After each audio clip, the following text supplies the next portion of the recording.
Aujourd'hui, j'ai le plaisir d'être accompagnée par Siddhartha Chatterjee, l'un des conférenciers renommés qui prendra la parole à l'édition 2023 de TechShow Paris. Il fait partie aussi de notre recrutement consultatif et dans ce cadre, il nous fait part de ses idées et de son expertise concernant notre programme de conférence. Siddhartha a accompagné la transformation data des entreprises dans de nombreux secteurs industriels et il occupe actuellement le poste de CDO au sein de la marque pionnière du voyage de luxe Club Med. Merci beaucoup, Siddhartha, d'avoir pris le temps de me parler. Pouvez-vous commencer par nous parler un peu sur comment vous avez débuté votre carrière et ce qui vous a inspiré à poursuivre une carrière dans ce domaine à la base? Moi, j'ai grandi en Inde et j'ai eu la chance, en fait, de vivre dans de nombreuses villes avec ma famille. Je suis un ingénieur de base et j'ai travaillé 1 an dans un startup il y a de nombreuses années avant de poursuivre un master européen dans l'intelligence artificielle. Fin de cette master que j'ai vécu en France et en Italie, j'ai commencé à travailler pour Technicolor sur les sujets autour des films internationaux où je pouvais combiner en fait l'intelligence artificielle et la créativité, quelque chose que j'ai continué à travailler dans mes prochaines entreprises, notamment Publicis et Ogilvy. Vous avez travaillé alors chez l'aéroport de Paris et avant cela chez Publicis. Et dans ce cadre, Exactement. vous avez travaillé sur des projets pour diverses entreprises telles que Nestlé, AXA, BNP Paribas, McDo, Orange, Netflix et d'autres.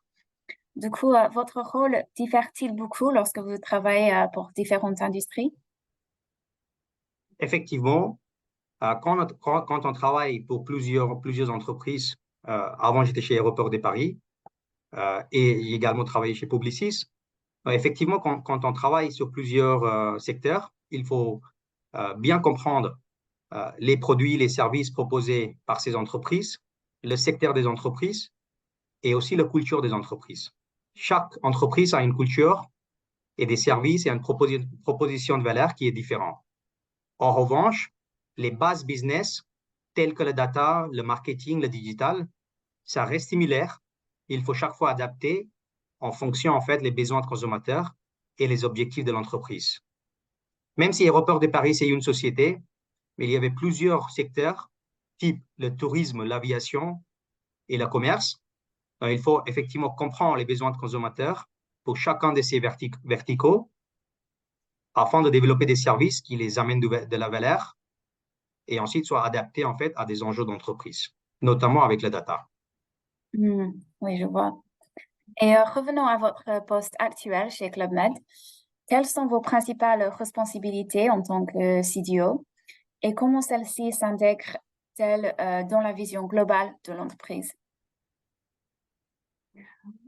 J'ai rejoint Club Med il y a plus d'1 an, presque 1 an et demi, pour mettre en place et définir une stratégie autour de la data et l'intelligence artificielle.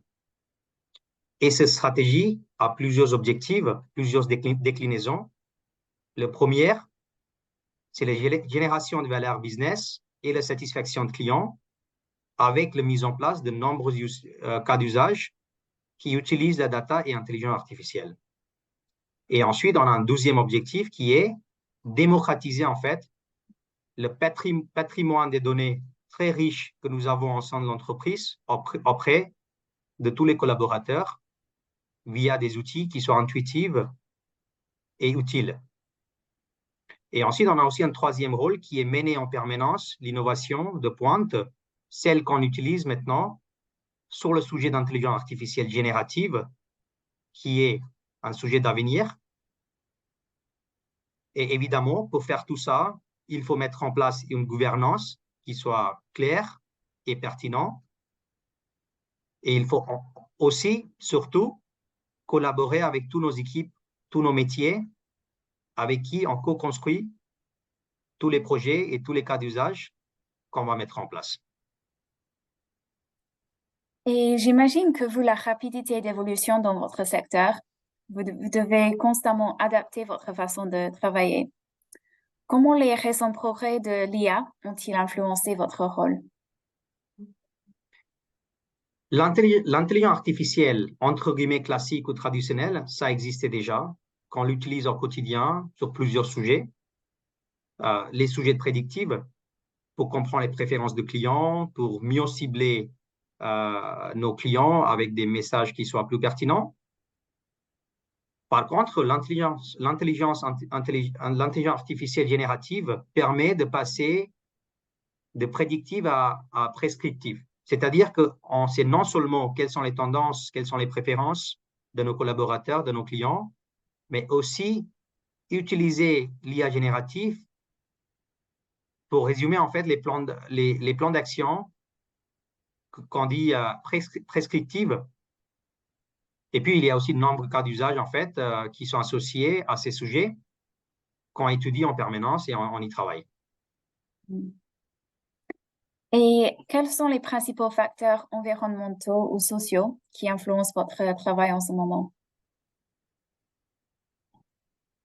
Et du coup, il y a plusieurs sujets en fait sociétaux autour de l'intelligence artificielle. On entend souvent parler d'éthique. Donc, éthique, c'est un sujet qu'on prenne très sérieusement. Et du coup, dès le départ, quand on commençait à étudier ce sujet, on a mis en place une charte éthique, aussi un comité d'éthique avec des experts de tous les domaines, présidé par un externe, quelqu'un de reconnu qu'on va communiquer bientôt.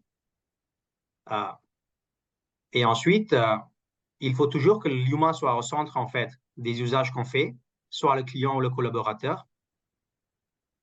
Club Med est très conscient aussi des sujets environnementaux. Et du coup, on a déjà des outils d'intelligence artificielle qui nous permettent de mieux mesurer et puis optimiser nos consommations énergétiques. Et effectivement, on peut aller beaucoup plus loin. Donc, tous ces sujets, en fait, on prend très sérieusement et on a des plans d'action qui sont concrètes pour bien respecter, en fait, les enjeux sociétaux et environnementaux. Quel développement lié à la gestion des données pensez-vous être à l'horizon pour les prochaines années? Et est-ce qu'il y a quelque chose qui vous enthousiasme en particulier? Je pense que la gestion des données va beaucoup évoluer dans l'avenir.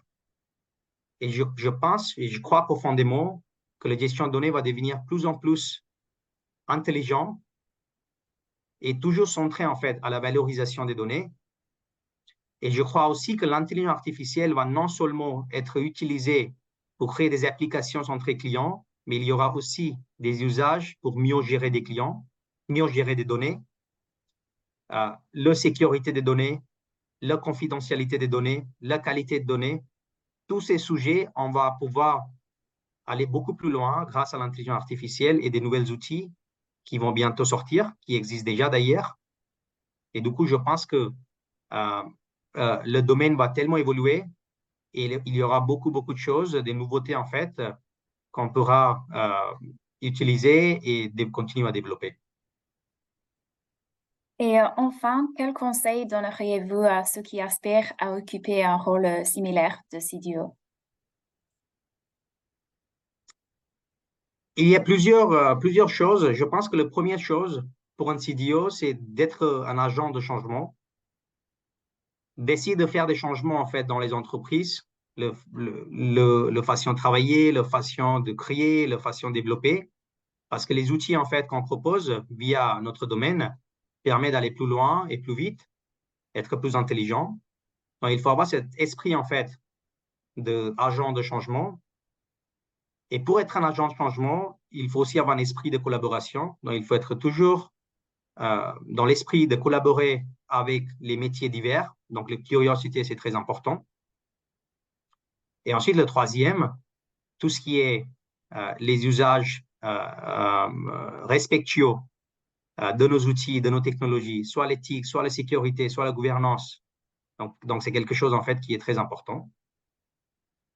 Et enfin, je dirais, le patient, c'est extrêmement important dans ce domaine parce que si on n'est pas passionné, en fait, on ne peut pas créer des changements. Voilà, quelques points.